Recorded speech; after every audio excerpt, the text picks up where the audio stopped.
Welcome back to Derry Public Radio. Reporting from the basement of the Derry Civic Center, this is CM Alexander with the news. Colorado citizens are claiming to be at the site of a miracle this morning.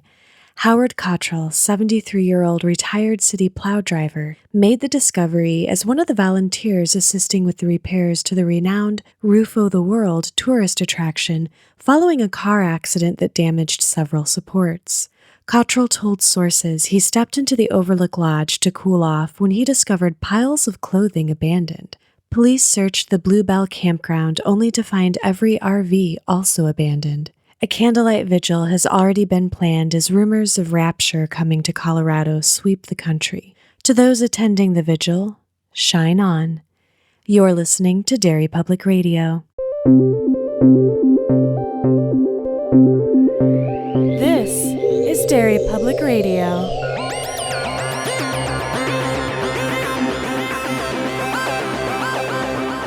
Welcome back to Derry Public Radio, a bi-weekly Stephen King Book Club podcast. I'm one of your hosts, Joshua Kahn, alongside CM Alexander. Hello, everyone. And Benjamin Graham. Hey, constant readers. And today we are continuing our Patreon selection series from Lisa Daly with Dr. Sleep, and we are finishing the book, and CM is leading our discussion. CM, take it away. Thanks, Josh. Last episode, all of our characters started to come together as we got a mini showdown with the true raiding party in Danny, John, and Dave. And just as things seem to be kind of looking up, both Billy and Abra go silent in Danny's mind. And now we find out what Barry Chunk's last message to Crow was. Turns out the videotape, the porn videotape, which I was very confused about, was more than making sure Abra didn't see anything useful through Barry's eyes. It was to shock her into letting her guard down enough so Barry could see more. And what he sees is that she's not just on the train, she's in a bathroom too. And although he's never known anybody to be able to project themselves that way, he correctly guesses that Abra might be doing just that.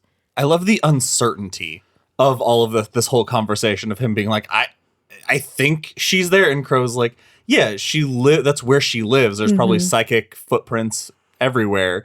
And the description is like, explain somebody who's not a locator from a locator. Is it so impossible to convey what that means? I'm just telling you what I saw. Yeah. You can decide. And then he calls Rose because he's not sure. And Rose is like, hey, man, you decide. And he's like, what is the point of talking to anybody? So he decides. He has Jimmy drop him off. He gets a Red Sox cap for a disguise, grabs a map of the town, makes his way to Abra's Street. Ben? This scene kind of is the point where it started to dawn on me how completely ineffectual the True Knot is as villains. They are a bunch of incompetents. Crow Daddy is like, this is supposed to show that they have, like, I guess the fact that Abra is so easy to find, like, they make a point of he goes on and finds her school records, right? And is able to find all of this easily on the internet. It's supposed to make you be like, oh man, they could hunt down anyone. Well, they have a connection with some... Yeah, exactly. Yeah. Someone in the school board or something, or in like somebody in government. Yeah. It's supposed to show, oh, these people have connections and they could find anyone. But at the same time, Crow gets this fucking Red Sox hat as a disguise, because he's like, you have to dress down. You have to dress just like the Rubes do. When you're in Sox country, you dress as the Sox fans do. He puts this hat on, and immediately some rando goes, hey, go Sox. And Crow goes, what? Has no idea what he's talking about. That's how I would react if I was using a baseball cap for disguise and someone commented. I'd be like, sure, why? But it doesn't feel like a big scary villain when he can't remember the hat he just put on. To be fair, if the guy said go Sox, I think he would have gotten it. He said something like, great game last night. And how is that hard to remember? It's such a dumb moment. It just made me be like, oh, this guy is not some great hunter. he's a dipshit. To be fair, I know this isn't going to shock anybody who doesn't already know this information. I have a shirt that says "I'm Josh Kahn" on it that I would wear in public, unironically, usually when I was doing shows. And there were times when people would come up to me and they would say, "Are you Josh Kahn?" And depending on the energy they brought, I would sometimes say no and then walk away. And that's what this reminded me of. I'm just saying I've forgotten what I was wearing and been approached because of it. You didn't put that shirt on, though, specifically to be like, okay, I'm going to wear this shirt to make sure people know I'm Josh Kahn. And then have someone come up and be like, "Are you Josh Kahn?" And you're like, "I have no idea who that is."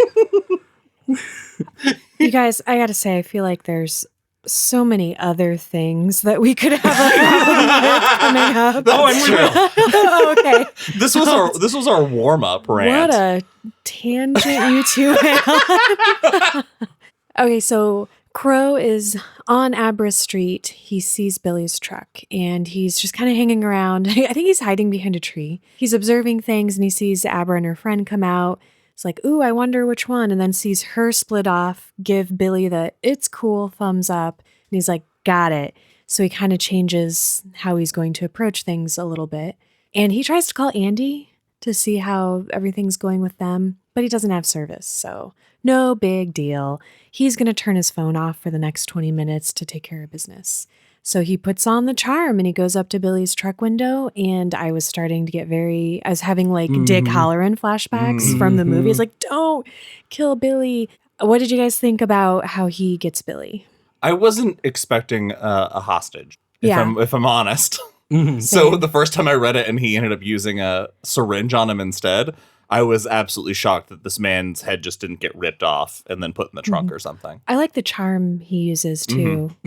He gets in the truck and before he can do anything else, he gets these white flashes in his head and he just knows that everyone else in the raiding party is dead. That kicks ass. That was a pretty cool moment. I like that they all have that connection, that death hits everybody. Yeah, even though they can't all locate, they still have that.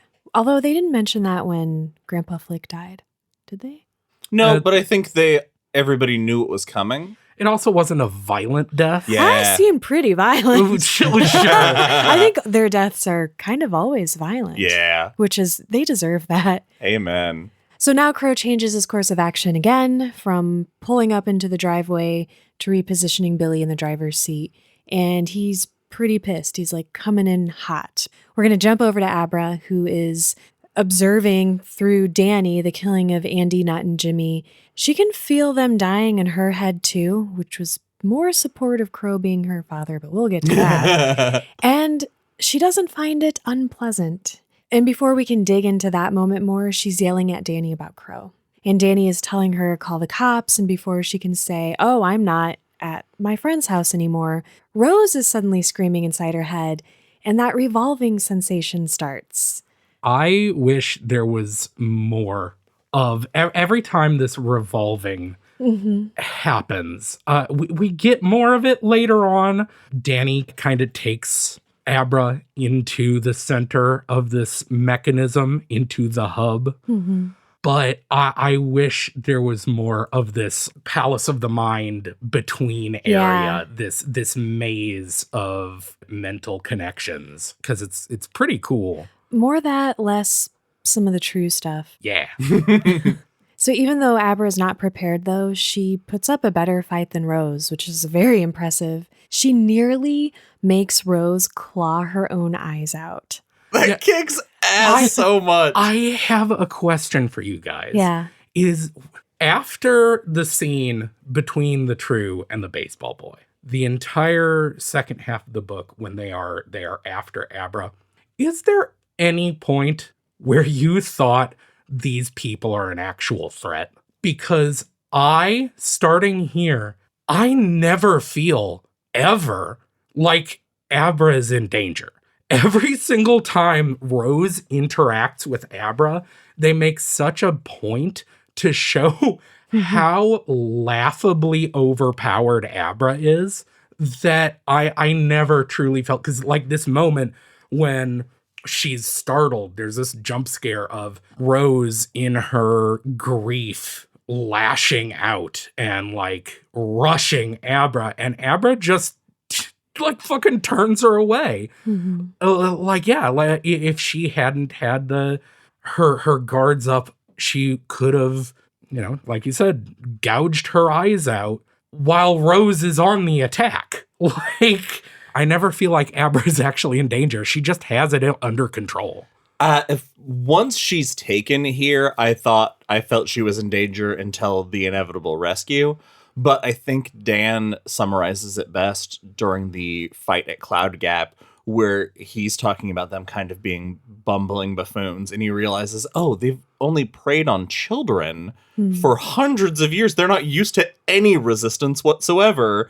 And so that is something that they've gotten so lazy and proud. Yeah, and because they've been fighting just children this whole time. The fact that there is any resistance, and Abra is in not only her own kill mode, she's been watching the killing and enjoying it, so she's ready to fight. And Rose again thinks she's just a kid, girl, just a rude, who she can attack. I just think that it is odd how ineffectual the True Knot is. They never get, after the baseball boy scene, they never get a scene where they are as brutal or as like dangerous. They're just kind of whiny for the rest of it. Yeah. No, I get what you're saying. If this scene leading up had been Crow brutally killing Billy, I would have felt much more, it's a little soft. Fear. Yeah. It's, which is interesting. Yeah. Because The Shining is not soft at all. I'm glad that Josh, you mentioned Abra's like in her own kind of killing mode. Honestly, Ben, to your question, I've been a little more concerned about her than the True. Yeah.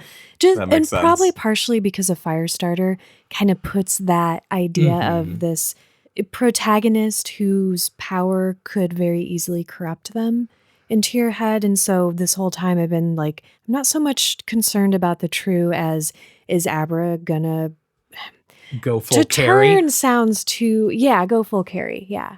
Okay. Anyway, we'll get into more of that. But I do like how this scene ends because she and Rose have like this moment and Abra wins. But before Rose gets fully kicked out of Abra's head, she sees something that brings her comfort. And that is Crow approaching Abra with the syringe. And then he shoots her up and throws them all in the car. And I love that Crow calls Rose and is like, I've got him, I'm on my way back. And Rose says, if you see cops, just kill her and drink as much steam as you can, and we'll sort it out later. Like that. Yeah, which is astounding because of how much she's sacrificed and made them sacrifice just to get her. She kind of had a moment of maybe she's a person when she was reflecting on Andy's death, on this conversation with him. And she's like, it really sucks about her the most because she's basically a baby True. Yeah. She's only been with us a couple decades. She hasn't lived more than a normal lifetime, unlike everyone else. Let's talk about Crow's journey until it ends. What did you guys think once they were finally on the road, Crow, Billy, and Abra? Crow gave me, honestly, Janelli energy in this. The way from the moment he wakes Abra up when he sees she's stirring, the way he takes control of every moment. But it's kind of casual. Yeah. Personal, like he's charming. your friend. Yeah, it's very charming, but the fact that the charm extends to, you're gonna do all these things, but if you mess it up, I am gonna kill the old man, and you're gonna come inside and watch me kill the poor kid who's just working this third shift at a gas station, and that's gonna be on you. So do what you think's best. It's fantastic. I love that sort of villain. Yeah, I did like that part. There were some moments I thought he was going to be creepy because he's like, oh, I'm your daddy. And if you're good to me, I'll be good to you. But he doesn't. It's not that way. Thank God. Did you have a reaction to his offhanded comment of, I could be your daddy, since you'd had your theory you pitched last episode? That's just that expression is so ruined just by being a living woman that I was like, oh, don't say that to a little girl.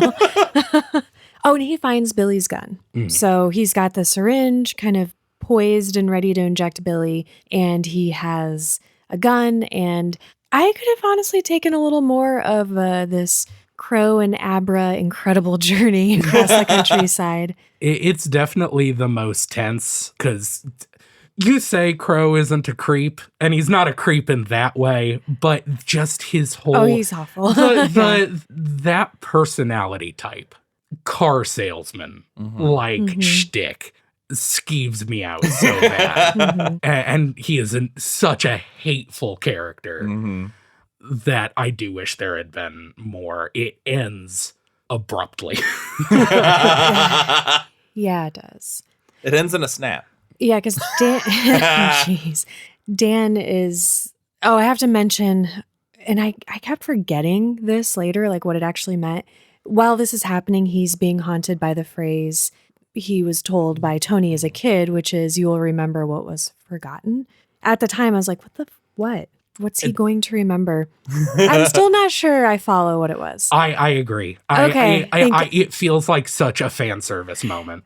Yeah. It's just there to be like, remember this other book you like. Remember this line from The Shining? So Dave is pretty upset with Danny because Abra is missing now, but he's holding himself together pretty well considering those circumstances. And we have the same conversation we've had 3 times already about how Dave shouldn't call the police. Oh, yeah, we get it. Yeah, but he does call Abra's friend's house, and so they know she's definitely not there. She went home. Danny is thinking about his AA principles because he wants a drink now more than ever, and he starts to give it over to his higher power, and he presses his hand against his mouth, and then he understands the message about remembering what was forgotten, which I just don't think quite works. But we don't know here what that is referring to, but it's enough to cause him to change his plans now. A lot of plan changing on the fly. And they are going to Boston to talk to Lucy and Chetta. On the way, Danny tries to get in touch with Abra. And I love that from John and Dave's perspective, the timing of it, she's in the bathroom pretending to change her tampon. And they're in the front seat just driving. And then they hear from the back seat this, like, Danny's suddenly higher pitched, like, girlish voice saying, "Give me a minute, I have to change my tampon." It's such an easy joke, but I was like, thank you. I liked the joke just before that because David's been so high strung, he just looks back and he goes, "Are you sleeping?" He's so indignant. It's like a married couple fighting. Right. I did love this idea of Dan kind of turning himself into a receiver. Yeah, in what do you hopes guys think about this? It's cool to see Dan trying new things with his power because that's not something he probably didn't even know was possible till he met Abra. Yeah. And so it's cool to see him stretching the muscles, which is why I think he's so much stronger by the end. Yeah. Because he's been kind of working these things out again. Ben, you mentioned Dreamcatcher earlier. This very much reminded me of the Mind Palace stuff.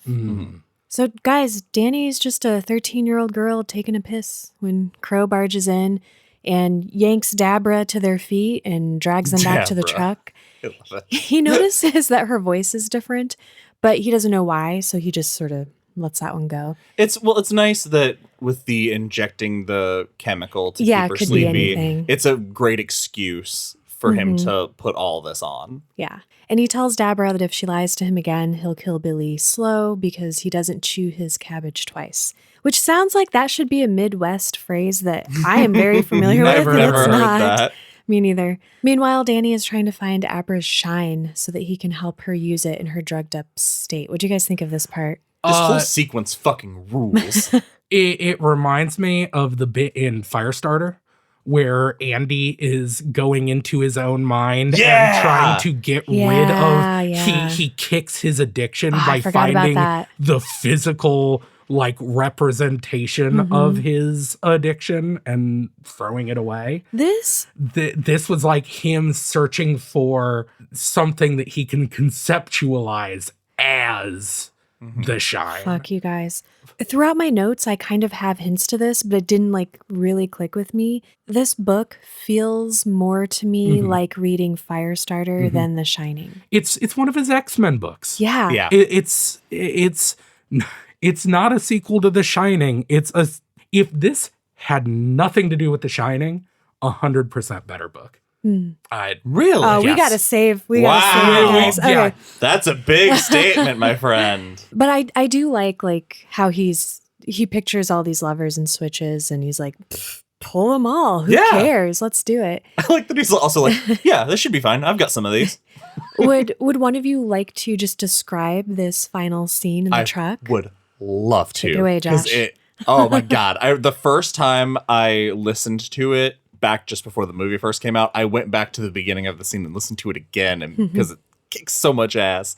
Crow's driving, and all of a sudden it kind of starts to feel like he has a migraine, just some pain behind his eyes, and it keeps getting worse, and it keeps getting worse. And he looks in the rearview mirror, and there is Abra, no drugged, sleepy eyes, just these wide awake, wide aware eyes staring at him.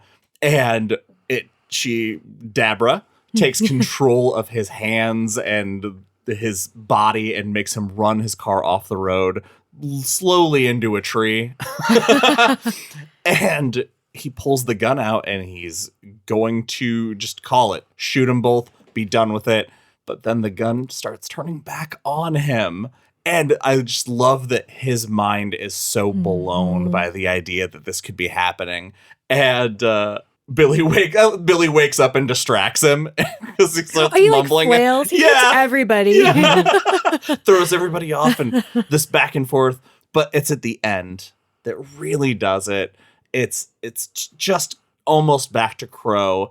And the force is so strong, it snaps his wrists and then pulls the trigger and shoots himself in the face and then just cycles on out of here. It's fucking awesome. What'd you think about how Rose handled the news? Because she feels his death. About as well as could be expected, considering it's Crow. Yeah, this is where she starts to lose members of her family. She is my favorite part. Yes, that's a cool part. A little bit of a time jump, and this may be a little skipping ahead, but when she just like wakes up and knows that like some of her scouting parties, they're just gone. They're not coming back. She can tell by the sound of the engines which RVs are leaving. And I do like, she's like, if Andy were still alive, she'd be with me through the end. It's, man, during that meltdown when Sayri comes up to her and she like throws her to the ground because, of course, Rose's grief is all that matters right now. Her pain is all that matters, despite the fact that Sayri just lost the person who means as much to her. Rose is not a great leader. Maybe she was at some point, but she sucks. I've got some fucking feelings. I wonder about it. All right. Yeah. I really wonder what kind of leader Rose was. Or, when things are going well. Prequel wise, like who did Rose take over for? Like what sort of leadership has this group been under? I think it'd be interesting to know. I love though she's really getting her revenge on. She's like got this speech she's giving when Abra interrupts her inside her head and is like, "Don't bother trying to find me. I am on my way." That was badass. Yeah, that was a cool moment for Abra. Dabra wakes Billy up again, sprays soda in his face for good measure. Poor Billy. And tells Billy that he needs to drive them to Vermont because both Abra and Billy need to sleep off the drugs, need to recover. So they make it to the hotel. They get 2 adjoining rooms, and Billy lets Abra use his cell phone to call her dad and check in, let him know, hey, we're safe for the night. Okay, can we just, because we pop back with Rose. Here, she takes some steam like a monster from a nightmare. Like the Night Flyer. Yes. Unhinges her jaw, big long tooth. Oh. Why? There's something to this true form. I'm not sure. I feel like we're missing something that I would have liked to have more of an understanding of. I wish. I mean, we have some vampire lore within King's World, obviously, but I wish we had the cross section. This seems to be missing. I mean, the Night Flyer thing can't be an accident because it's the exact same unhinged jaw, single tooth thing. I don't know enough about Night Flyer lore. I've only seen the movie once, and I'd had a few drinks. To me, because I've seen it several times, it feels like King was just taking one of his ideas that he had that was really cool and applying it to this. But it would be awesome. I wish they were connected. I hope that's true. And they might be. All right, guys. We're getting to the chapter where we come to understand, maybe, well, I don't, that which was forgotten, because Dan and John drop Dave off to deal with Lucy while they go to the hospital to visit Chetta. And we find out that she is so at the end of her life that the head nurse is like, she's in a coma, and it would be kinder, if you don't mind me saying so, to just let her finish here. And they're like, yeah, we need to check in on her and do everything correctly on our end. And so Danny goes up to the room while everybody else is waiting for the rest of their party to arrive. Which one of you would like to describe what happens in Chetta's room? I'll start by saying I pulled a CM and had to listen to this segment, like this whole segment that we did for this episode twice, because we had a little bit of a longer wait between episodes than usual. CM, you went on vacation. I got COVID. So we had an extra week, and I was just like, I forgot so many details. I had to go back and re-listen. And I was right there with you, CM. I did not catch on to what any of this scene was about until the second time through. Danny goes into the room, and immediately Chetta sees him and goes, "You're here. How is that possible? Am I dead? Are you dead? Are we ghosts?" I thought it was just the shine. Exactly. I was like, it did not catch on at all. Because that's the other thing. This scene happens really quick. This reveal is a throwaway because he sits and talks with her. And I kind of zoned out. He just sits and talks with her, and it skips over most of it. They don't really say a lot. It's just then it cuts to Lucy gets there and walks in. Chetta died. Chetta dies. We don't see Chetta dying or what they talk about or what the plan is. Yeah. So it's all so disjointed because as soon as Lucy gets there, she's immediately like, who the fuck are you? What is going on? Where's my daughter? I will grieve my mother after I have my daughter in my arms. Yeah, because Dave and John were trying to like tell her stuff. She's like, you guys don't make any sense. This is nuts. And Dan stands up and is like, hey, just so you know, we're brother and sister. Well, he's like, come look in the mirror at us with me. It's so stupid. Because, they say, they're like, oh, now that they're both in the room, it was unmistakable. And it was like, you have been hanging out with this woman's husband for how long? And at no point did he go, you look kind of like my wife. He's under duress the whole time. I guess I could get that, but if they're standing next to each other and it's so obvious that they look related. Okay. I'm only really mad about this because it shatters my prediction that Crow is Abra's relative. I totally called this, right? Yeah, you were right. You did it. So it was so obvious. It was so obvious. And the confusing part, the thing that will be forgotten, or you will remember what was forgotten. How would he forget something he didn't know? No, he forgot that he saw Abra wiping her mouth. No. Wasn't that it? Doesn't work.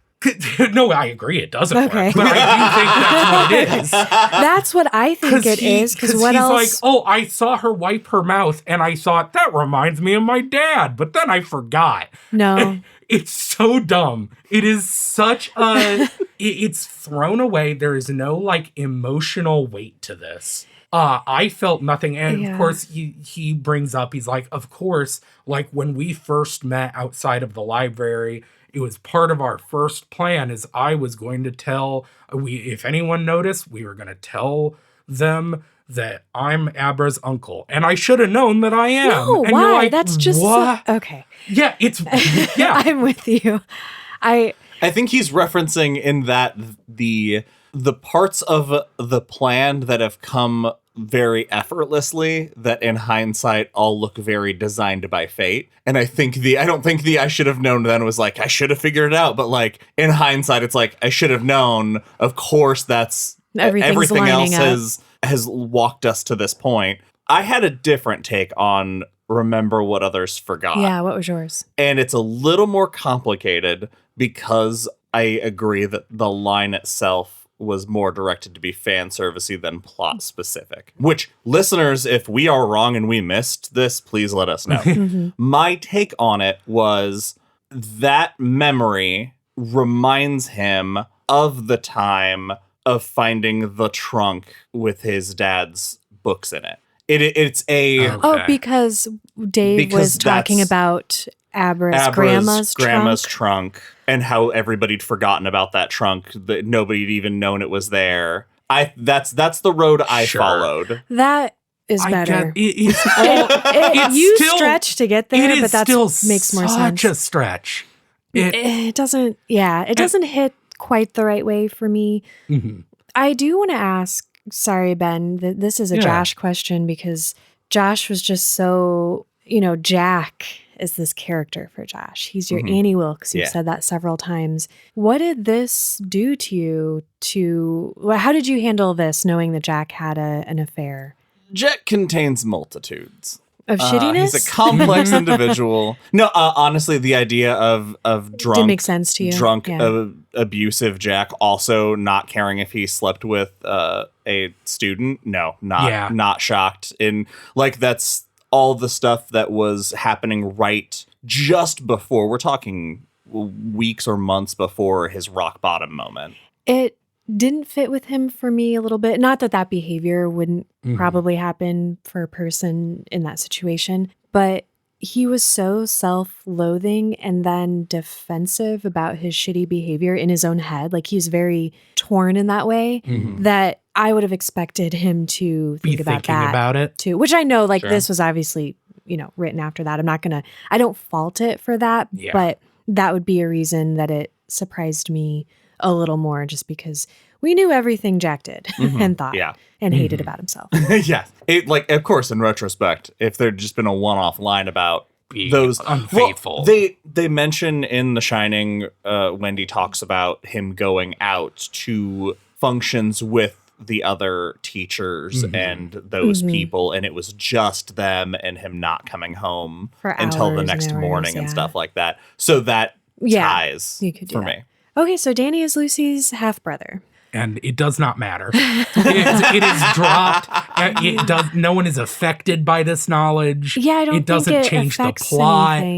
Because other people have The Shining. It doesn't have to be hereditary. Yeah, it's completely irrelevant. Okay, we got to. Ben and I have to.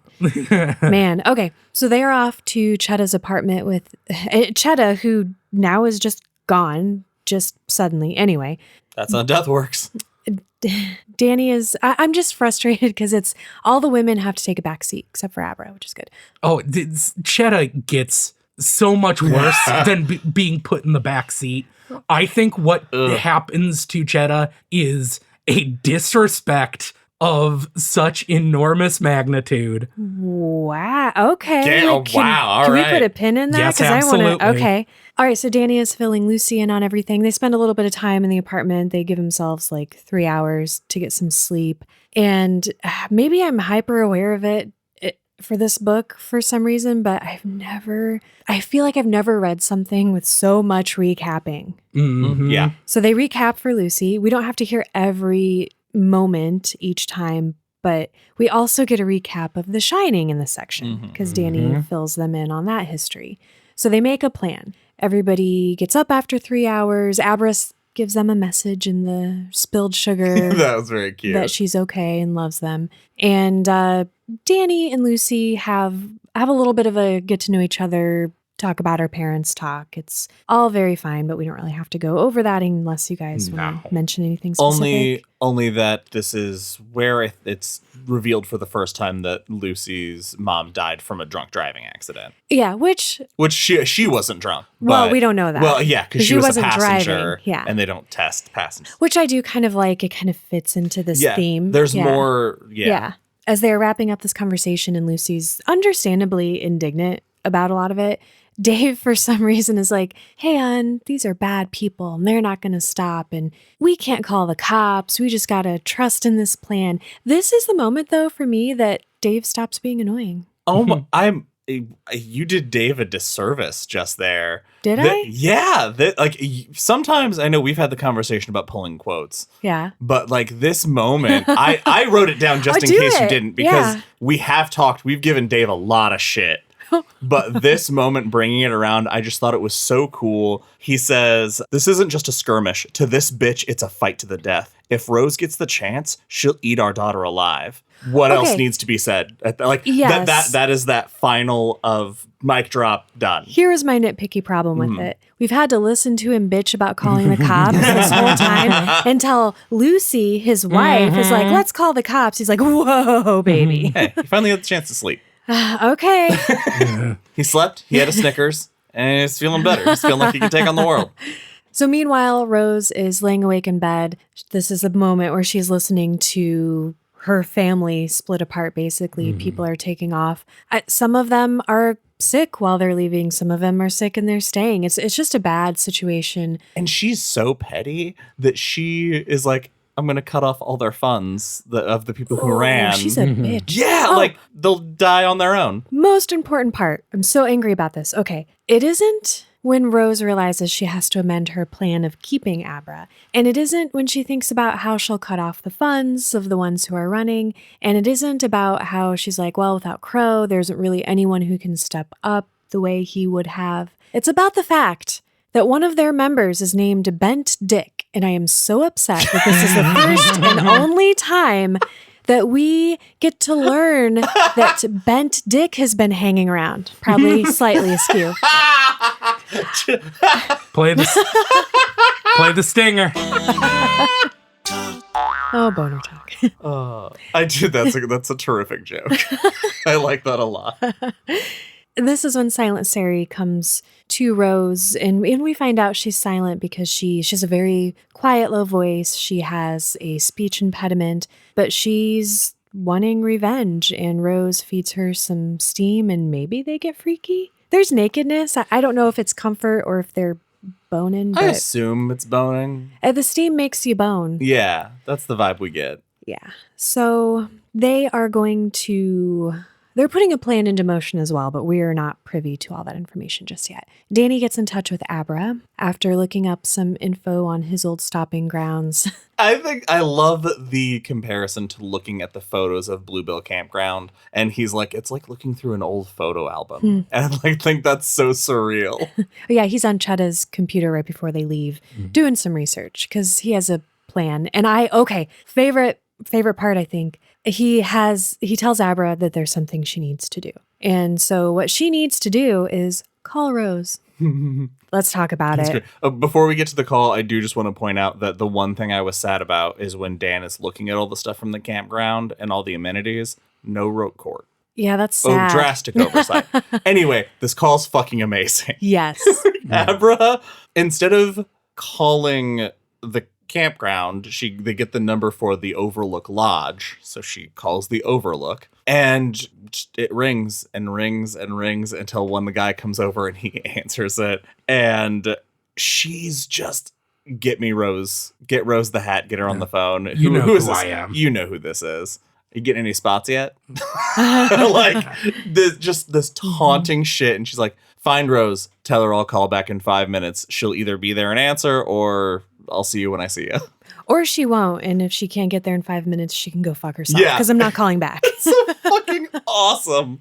And I like that it's as soon as she hangs up, she's like gonna pass out. It's so fucking scary. She stress vomits afterwards because she plays it so cool and brutal that I was surprised when she was upset. And do you just want to talk about the next phone conversation when she calls her back? Man, calling Rose a coward and seeing that reaction from her, how much it gets her. I love how much joy Abra takes and just constantly, every time Rose tries to, because Danny says she's going to try to keep you talking and don't let that happen. Say what you have to say and be done. And she's like, you're just going to listen to me. You're a coward who kills little kids. So I think we're just going to do things the way I'm going to do it. You're going to face me one-on-one at the roof of the world. You're going to make all those true. Stay in that lodge together. So it's just you and me one-on-one. Unless you're too much of a chicken shit, bitch. What? You old whore. I think she calls her. Fucking awesome. I thought it was really cool in Rose's like rage. She's like seeing red, but trying to keep her cool. She imagines Abra writhing on the ground with her mouth stuffed with stinging hornets. Yeah. Which is just a nice callback to that's a bit of fan service. I think is just real smooth. This is King being once again a master of creating the shittiest people in the entire world. Yeah. Because it's a thing for King villains to be, so prideful and so easily manipulated. Like this, this is so like Flag in The Stand when things start falling apart. They don't handle it well. And it makes me hate these characters so much in like a good, you want to hate the villain. It's just, it drives me so crazy. The hateful pride of these people. I think that's why I like George Stark. Lose. Yeah, that's right. I feel like he keeps it cool. Sure. Sure. Thanks. We all love to see a dynasty fall. And that's really the satisfaction you get from watching Rose unravel. It's just that quality in anyone of like, I cannot lose. I am above losing. For some reason, when I see that in the real world, it makes me want to tear my own hair out. And having it in this character, I'm like, oh yeah, this is too much of a real person. All right, so having wrapped up this amazing conversation and stress vomiting, they're going to put the plan in motion. Danny takes one last look at his reflection in Chetta's bathroom mirror, and he has death flies on his face. I didn't get it here. Yeah. I got it before it happened, but just barely. Did either of you I did not understand? get it until it happened. I thought he had I thought it was something to do with alcoholism. Yeah, it just I hit thought him. it was just it is an omen that something during this final confrontation, he is going to die. I just thought it was, bad things coming. It did not occur to me until the second listen that that the thing inside of him is what it is. Yeah, because he hints at it. It's talked around beautifully. Yeah, so that when complaining. you go through Yeah. the second time, you're like, man, it's all right there in front of me. Yep. Should we save it for the moment? Let's save it. Okay. Well, we're at part 4. Roof o' the World, the name that will be a very important landmark at the campground in Colorado. So we don't know the details of the plan yet. It's going to just kind of happen to us as it's happening. And our group goes their separate ways. Abra and her family and Dr. John go home, and Danny and Billy make their way out west in Billy's truck. And there's nothing significant in this section. It's like standard road trip stuff, just nice moments between Billy and Danny. Yeah. Danny just getting sicker and sicker, won't say he does tell Billy what's wrong, but not to our ears. Yeah. A lot is being kept from us, which is interesting. And Abra is also sensing something is wrong with Danny, but she's going to respect his privacy, and he's pretty confident that she'll do that because she knows not to peek in people's heads that way. Okay, I think from this point on, we can just dive into the final showdown. Yeah. Yeah. Because Billy and Dan are approaching the campground. Billy in disguise to look younger. Abra not really there, but seems like she's there. The trick is fantastic. So because outrageous. Dan looks out towards the mountains, and they do that rotate trick just long enough so that way their locator can get a blip that yes, Abra is en route. She is in Colorado, and it's so cool, that small detail. And then the prep that they bought ahead of time, buying a mannequin downtown. And I guess actually before we get to that final showdown, we should talk about stopping by his house. Oh, yeah, I forgot. Yeah. It's not a big deal. It's just I wonder what your guys' thoughts were on as they pass through. They stop at the apartment they're living in when we meet Danny Torrance in the beginning of The Shining. It's something that I feel like probably plays really well in a visual medium.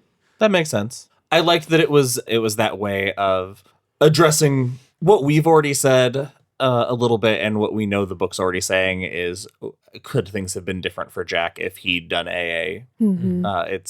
Except for Danny phrases it as if we'd never gone to the Overlook, but I think the message is clear. And I appreciate that. Yeah. So we have Billy in disguise to look younger, Abra mannequin, and Ghosty Abra. And Rose, so she's done everything Abra said except one thing, but she thinks it's going to be okay because that thing involves Silent Sari. Would one of you like to explain what Rose and Sari have been up to while Danny and Billy and Abra are on their way? Yeah, so they have set up an ambush because Silent Sari can go dim. Kick ass. That was so... I did like that. Yeah, more dim. Always. Very cool superpower. If you're going to write an X-Men book, throw some dimness in there. So she has hidden her away and said, okay, you are going to jump out when I say, what is it? You need to be punished. Or come don't take your medicine a basically, yeah, which is cool. And that's pretty much her whole plan is she's like, oh, if we're just going to slit her throat. That's it. Easy peasy.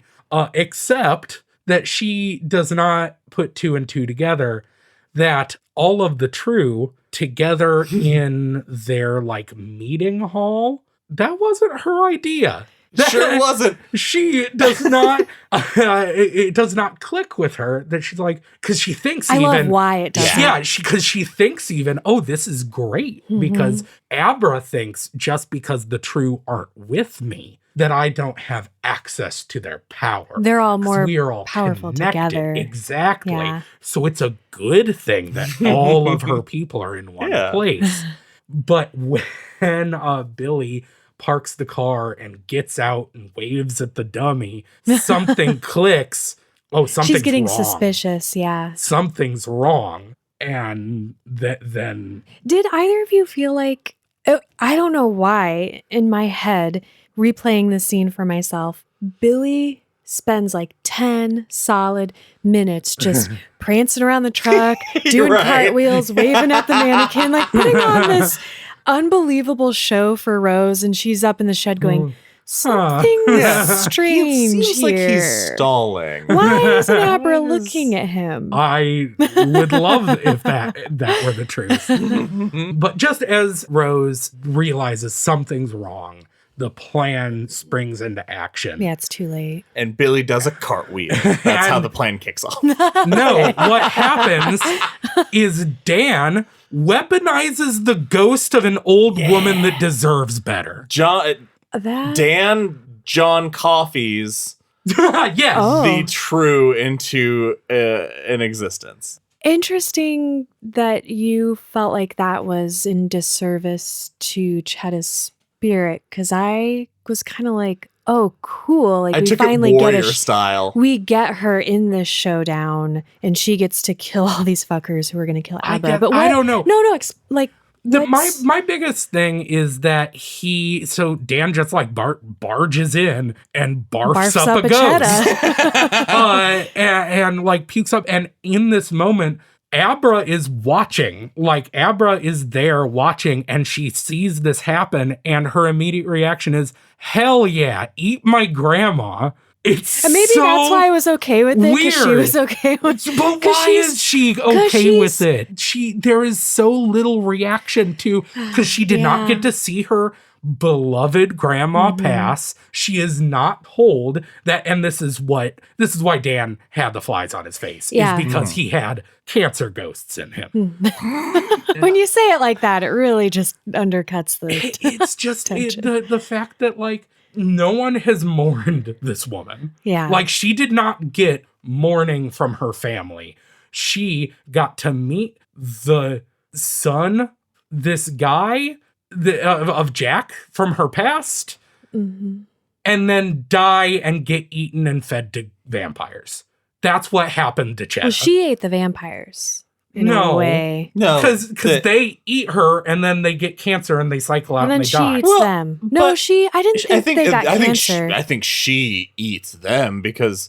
the other option, how did she get in them? They wouldn't voluntarily breathe her in. They would not voluntarily take her in. I took it as they didn't have a choice that he like force feeds them this old woman. I took it as like I took it as her going into them and killing them. Yeah, I took it as the scene from spoilers for Cabin in the Woods when the elevator dings and all the monsters come out and rip everybody to shit. Sure, but Chet is the monster like, who rips everyone to shit. The fact that if there had been a scene or a flashback, or if Dan had like thought back, oh, as she was on her deathbed, I did my doctor sleep thing and I told her, hey, your granddaughter is in danger and I need your help to kill the bad guys. And Cheetah went, cool. Yeah, and then died. But did you need that? Get that. Yeah, I don't think we... They had that conversation in Italian. Yeah, we didn't get it. Well, I think to have that conversation then would have shown the hand. Well, of it what would we're have. getting. But like at this point, if Dan had been like, you know, as I let her go, I thought back on her deathbed when she volunteered to do this. She does. She wanted her to give a thumbs up at the end. He says I don't remember the exact wording. Did I just miss it? But yeah, it is specifically said something to the effect of Dan gives them the last breath Conchetta gave freely or gave willing. Like there's there's an implication. We just didn't get the conversation. Yeah, there's definitely an implication dropped in there that Dan was like, I can take it, like it'll kill you basically, but I will take this, and using this together we can save your granddaughter. I missed that. That was okay, fair enough. I mean, to be fair, it was maybe like a one sentence thing, so if you were distracted for a second you would miss it. If you only read it once or twice, yeah, you might have missed it. then everyone Dan dies. goes in and unleashes. He opens his lock boxes and lets out Mrs. Massey and Horace Derwent. Real quick, did you guys feel the sympathy Dan felt that Abra did not when the True were dying and he saw some holding each other and saying, I loved that. I didn't feel the sympathy, but I'm glad that I thought it was interesting to show that Dan was like, oh, fuck, they're horrible and they were going to do something horrible to someone I care about, but they're kind of people. And then Abra was like, get him, Grandma. But also she's young. Like that's she can have that anger much easily. That goes into the epilogue where after all of this, you know, she's Abra is a little older powers, and she is saying, you know, why do they deserved it, but why do I still feel bad? And it shows that Dan, through his AA and through therapy and whatnot, has come and like realizes that, okay, do you feel bad about doing it or the joy in doing it? That's the part we need to watch out for. Yeah.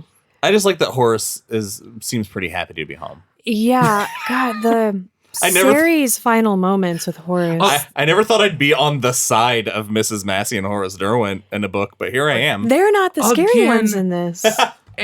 Yes. This book's so goddamn frustrating. Because, like, it doesn't...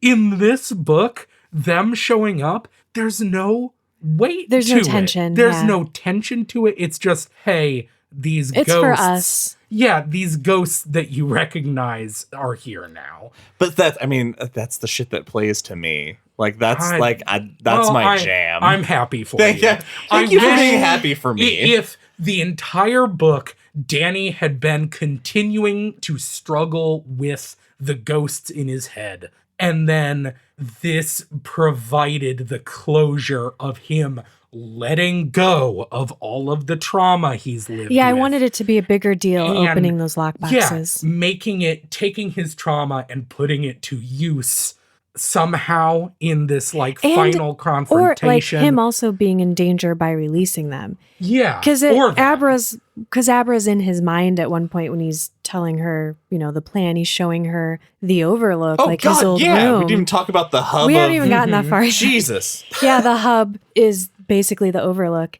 And then he shows her something, and it is a monster, and she's like, fuck that. And then she's scared of what he released. He's like, nah, they're good. Even though they followed him and his mom when he was a kid, like now they're not going to. It was interesting that he locked them up for a very long time, and now they're not going to bug him. Yeah, exactly. Would you come back? There's no... Would you ever come back at that guy again? Do you think they learned a lesson? I don't know. I certainly would. No, I'm right there. There's no like weight or meaning to any of this. It is just him using ghosts as a superpower. And the fact that the ghosts, by being used this way, are kind of like the ghosts, things that were so scary about the first book, the things that were this evil, malevolent force. Well, now they're a force for good. They're his pets. Yeah, exactly. It's and the big ghost becoming the hero that saves the day is insane. That's crazy. It is so unearned. Let's continue.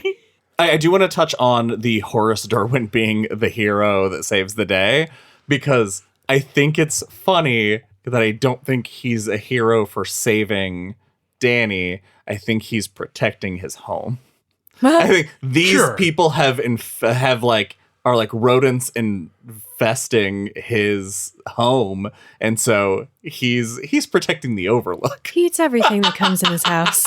Right. I guess. Okay, let's talk about what Dany and Abra do and how Rose handles that. Because this, my other kind of favorite moment. Yeah. So this is, we talked about it just a bit ago, that Rose puts all of this together just before it all happens. And she's on her way down the stairs when she gets hit by the blinding pain of the rest of the True dying, and her and Sayri being the only two left. This wheel that we've been having swap back and forth, we see early on, we referenced it, the hub that looks like the caretaker's room from when Jack stayed there. And so that's where they're kind of coming back to meet to.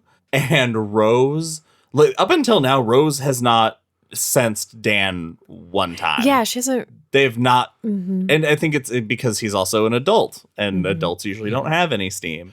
But she launches into his head, and then we are thrown into kind of a King Dream sequence as Dan wakes up and from a night of drinking, terrible hangover, rolls over, see a woman in an Atlanta Braves shirt laying on the floor next to him. This was so effective for me because of how upsetting this opening was when we were first catching up with adult Dany. Rose being able to use Dan's rock bottom moment is so fucking great. She essentially rolls over and it's Rose instead of Dany, and she's taunting him and she's saying that his plan failed. She's already killed Abra. That's why he can't find her anywhere, and antagonizes him to the point that he attacks her and starts choking her. What he doesn't realize is that even though Abra said she was retreating because she's like astral projecting herself here, she comes back to the wheel and gets caught in it, and it's actually Abra that he's choking. And that has got to be one of the most horrifying things for Abra, is seeing her Uncle Dan. It was more horrifying for Dany than Abra. She was like, it's cool, dude. The question I want to ask about this is, do you think Rose could have used this moment if he had told Kingsley? No. I want to talk about that when we get to... Awesome. Yeah. Perfect. We'll get to it. I think using it here is just so amazing. But and everything, Rose is going to get what she wants. Rose has finally won. And then Billy drives his truck into a support for the roof of the world and causes her to lose her balance. I love Billy. Out of nowhere, saving the day, driving a truck into stuff. I think that's amazing. He's the hero. He's the hero. But the distraction breaks that spell long enough for him to see that it's Abra that he's choking. And Dan's able to let her go, but she has to leave again to, recover. Recharge. Yeah. And then that's when we have the Dan shows up and they're talking from the top of the stairs and down there, and Rose uses the word. And before Sayri can get out, Horace Derwent grabs her by the wrist, gives her a big old smooch, and then strangles her to death. And he's gross. Yeah. He's rotting. It does also show a lot about Rose that Sayri dies now. There's no flash of pain that she doesn't register anything. And her only thought is, I'm the last one, I guess. And not anything sad about Sayri. It's just, well, now it was just the two of us, and now it's down to me. Maybe some of the ones who bailed out on her survived. Unless they were all sick. Ugh. Yeah, they're probably all dead. Probably. But Abra.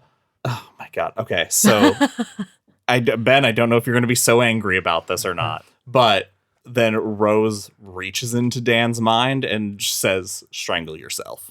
And he fights it, and he's trying to not do it. And he would only do it till he passed out, and then he'd start breathing it. Sorry, go on.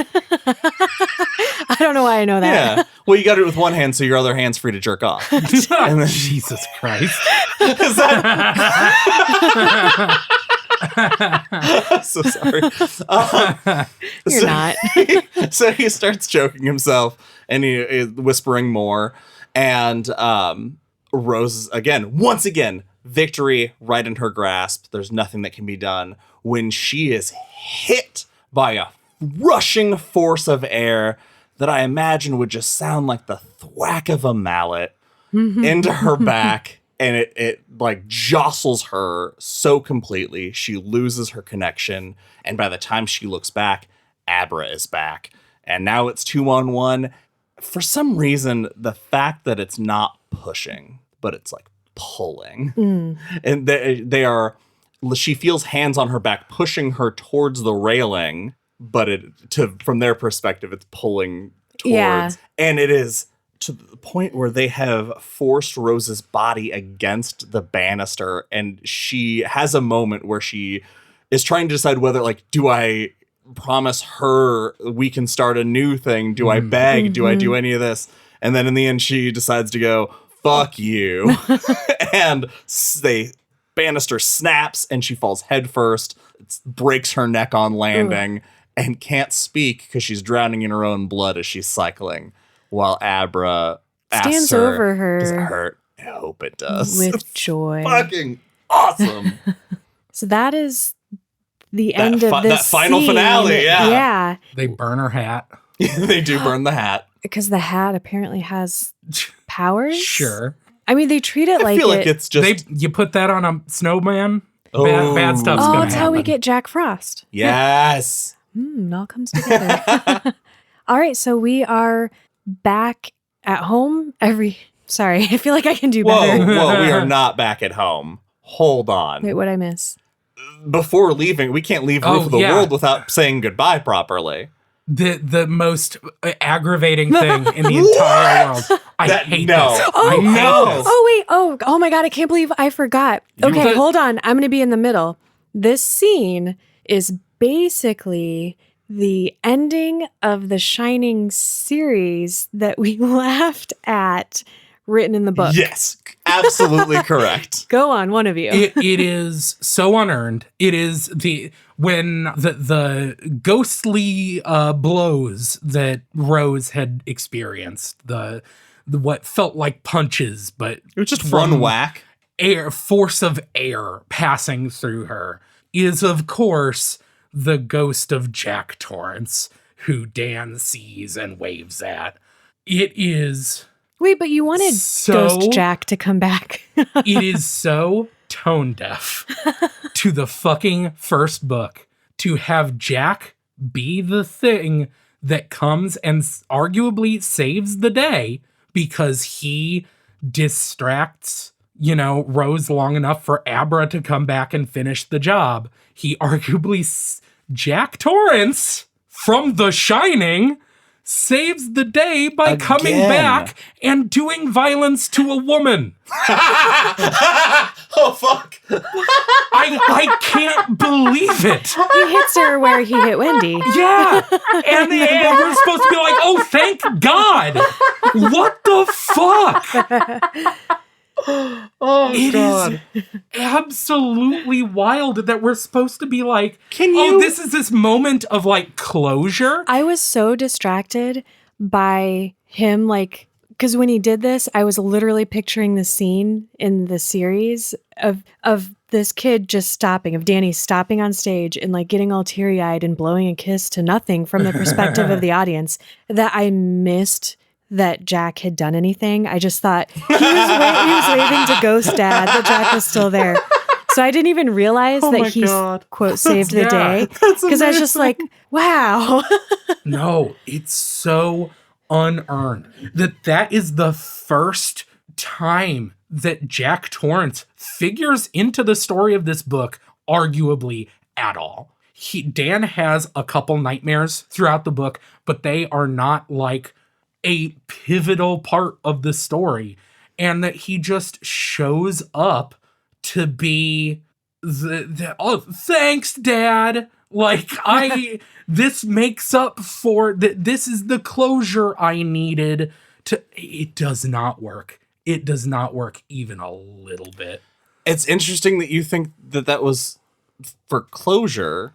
I think that the idea that Jack appears in this moment means that Jack could have found Danny at any point, like the other Overlook ghosts did. And I think this is Jack's state now is his penance. He didn't seek Danny out to absolve himself. He didn't do any of those things. He stayed where his fate was sealed, where he and Abra points out that she knows that before he died, he beat the monster out of him. That, the Overlook monster, not the other monster. But I felt that it was a cool way to do a redemption arc. Isn't what I want to say, but it's the phrase I'm going to use because I can't think of a better one. That it just shows that he was problematic, but this is his kind of redemption of resigning himself to his fate. Well, we know that people can move on, so to see that he's still in this place, even if he's not possessed by the Overlook, is kind of sad. Yeah, like it just I even after all this, even knowing that even though part of it wasn't his fault, he knows deep down another part of it certainly was. Oh, no. Okay, Ghost Jack's been hanging around the campgrounds for decades. Could have warned Danny that the tree exists. Yeah, it all sucks. It's all, honestly, more than anything, it just comes across as sloppy. Because we should have had, this entire book should have been about Danny and his relationship to the trauma that his father caused. Okay, well, can we talk about the real ending for me? Sure, which yeah. is that? Well, it's about Danny's internal struggles with his addiction, and of course, that ties into his father. Because I like the epilogue. The epilogue's one of my favorite parts. Because Josh, you posed a question about if Danny had told Kingsley, had shared the Deanie story, would Rose have been able to use that against him? And I do not think she would have, because we see what happens when he finally does what he's supposed to do and works the program. So we're back, he's at an AA meeting, and he finally just works himself up to do it. He gets up there, he's getting his chip, he's hit another very important 15. milestone. 15 years is so great. And he shares his Deanie and Tommy story. And to his surprise, for some reason, no one is shocked. Everyone's just like, okay. And they go about the business of the meeting. It is just another story, which to anyone not familiar with AA or Al-Anon, that might sound really awful, but this is what addicts need. They're not special or different. They haven't done anything worse than many others have also done. And rock bottom is different for everybody, but it's still rock bottom. So holding on to any of those things sets you apart from people in a way that isn't healthy for recovery, because when you share that stuff, you take away its power over you. And that's what Kingsley was trying to help Danny understand. That's what that's part of that step is about. You have to release all that so that it doesn't have power over you. This epilogue is, along with the prologue, the strongest part of this entire book. This part of him just being in the meeting, the weight, you feel that weight of like, oh, like if I had just had the strength to like say this out loud to someone, I wasted so much time like worrying about this one thing. You feel that leave. It's so effective. It is so, and the fact that it happens in the last fucking 10 pages of the book, like this is the stuff I wish cut the true completely out of this book. This may be getting ahead of ourselves into ratings. Well, you already talked bit. about the Abra being a teenager, and she's reacts to her feelings of anger in a very accidental and physical way. Everybody tries to talk to her about it.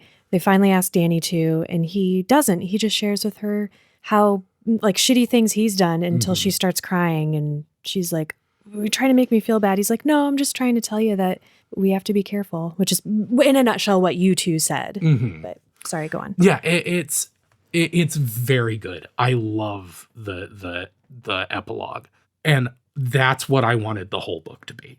The entire book, if it had just been Dan working on his addiction, and if the whole book had been finding out that he had a niece and him, the parallels between her and her problems and his problems as a teenager and him passing on his experience and working through his trauma, that's all interesting. Like, the book should have been all about Dan, and it's simply not. It is about a girl fighting superpowered ghosts. I truly believe if you, and this is the other thing, I'm just completely rambling now. This book does one of my least favorite things that a book or a movie or anything can do. And that is when, if the good guys had never interacted with the bad guys at all, same conclusion. Abra and them never had to do anything.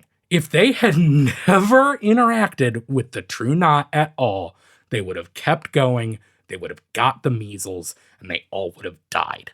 I fully believe that, because they were on their way out anyway. Which means everything, which is 3/4 of the book, is a waste of our time. That is time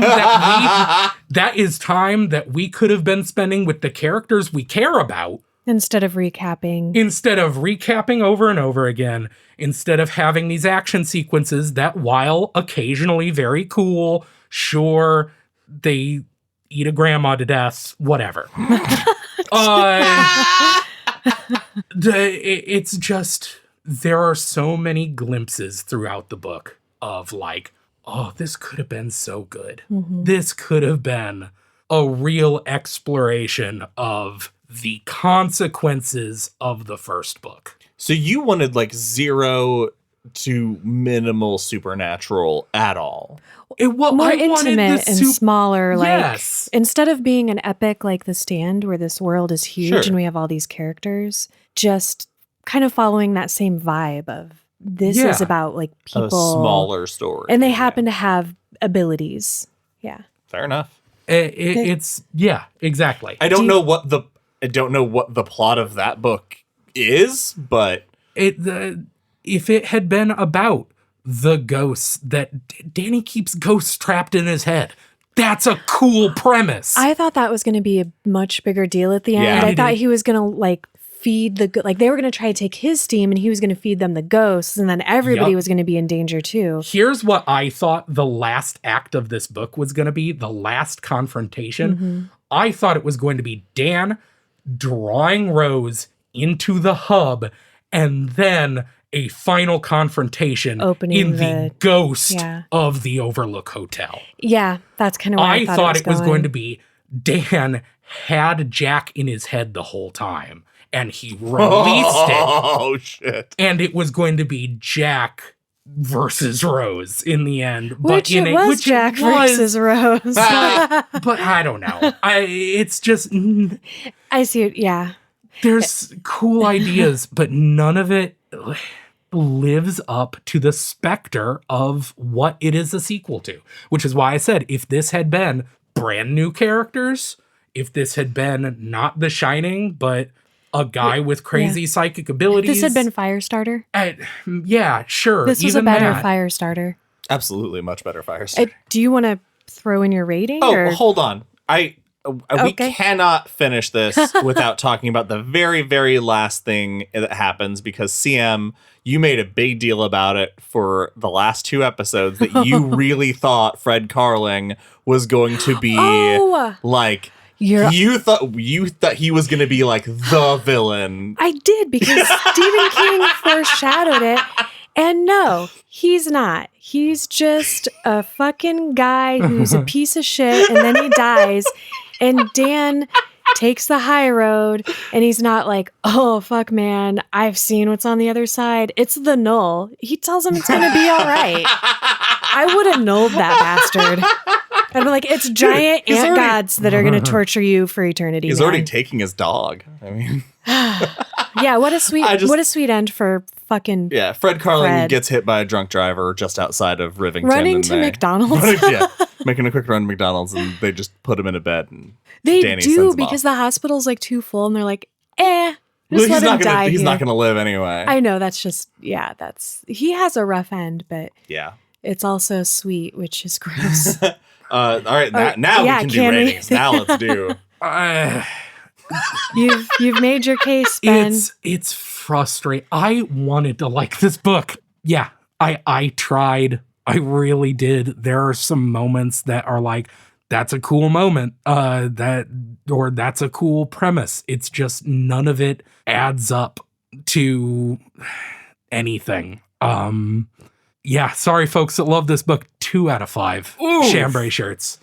2. And that's that extra one is completely because I love The Shining so much. I've really enjoyed this book. The recapping does get a little out of hand, and the false starts to sections drags it down. And of course, Ben just now bringing to my attention that if these characters had never crossed paths in any way, the ending it's Raiders of the Lost Ark. Virtually the same. It's Raiders of the Lost Ark syndrome. Yeah. If Indy had just left all those Nazi alone, they would have gotten the Ark, opened it, and melted anyway. Who cares?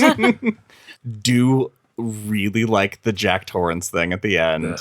I mean, and that's definitely a very specific people who feel like I do about that character. I'm sure loved that moment as much as I did, and projected all the feelings that are not given, but that I listed as my feelings onto that moment, which gave it a gravity that other people might not think it deserves. I think all the action stuff is really cool. I liked seeing all the cool different ways that they had, like the steam being the catalyst for all these powers. I enjoyed this book. I'm going to go 4 out of 5 blue chambray shirts. I am going to have to reread this book in a few years to see how it hits me, knowing now what it is, so that I'm not like every second comparing it to The Shining and every second it just falling short of that comparison. And I realize that's probably unfair in a way, not because it is a sequel, but it was so hard to separate the two and not want more of The Shining in this. So I'm trying to be very fair with where I land on it. I had a lot of similar issues as you did, Ben. The parts that I liked were more in line with the vibe of The Shining, and they were so well done and so meaningful and just amazing moments of humanity.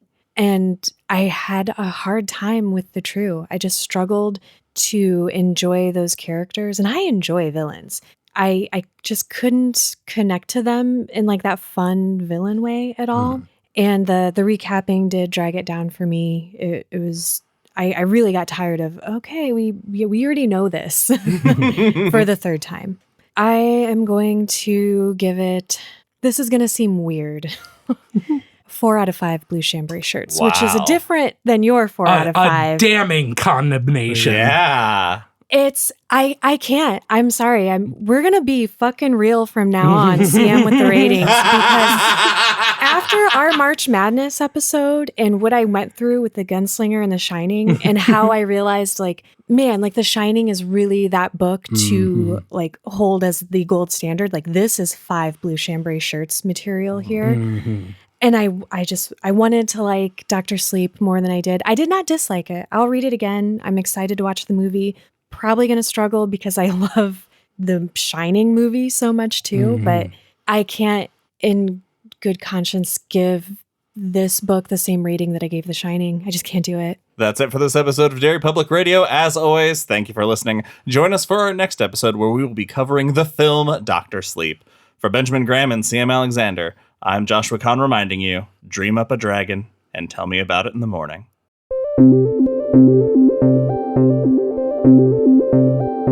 Hey everyone, CM Alexander here. Thank you for listening to Dr. Sleep Part 3. We hope you enjoyed it. I have a clip that didn't make the final cut for you at the end here, but first I want to give a shout out to our friends Stephen King Lovers SKL on Facebook. They are such a fun and engaging group. If you're looking for people to talk King with, including us, check them out. That's Stephen King Lovers SKL. And as always, you can keep up to date with us on Facebook or Instagram at Derry Public Radio and Twitter at Derry Public. You can email us anytime at derrypublicradio@gmail.com. You can also visit our Etsy store for cool merchandise, and you can find bonus episodes on our Patreon page at the $5 and up tier. And if monetary support isn't your thing, that's cool too. We'd also be so grateful for a 5-star rating on Apple Podcasts so that we can stay visible on the charts and other King and horror fans can find us. Your reviews really help, and we sincerely love to read them. And finally, don't forget to check out our Discord page, search Derry Public Radio. We have tons of awesome discussion going on there.